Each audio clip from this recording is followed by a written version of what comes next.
Hello and welcome back. In today's tutorial, we'll walk you through setting up and customizing your receipt templates. Find Store Setting, then click on Receipt Template.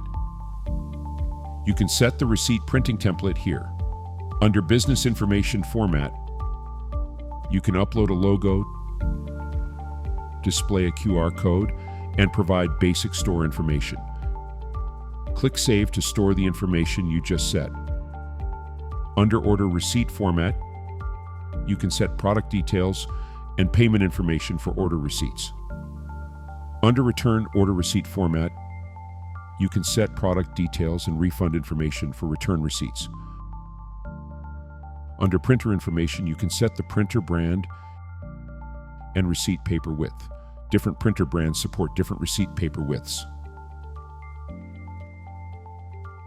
The settings only take effect after they are saved at the end of each step. Click Preview Order Template to view the printing format of the order receipt template. Click Refund Template to view the printing format of the return receipt template.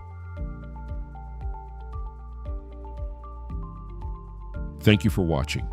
We hope this tutorial helps you create the perfect receipt templates for your store. Be sure to check out our other videos for more helpful tips. See you next time.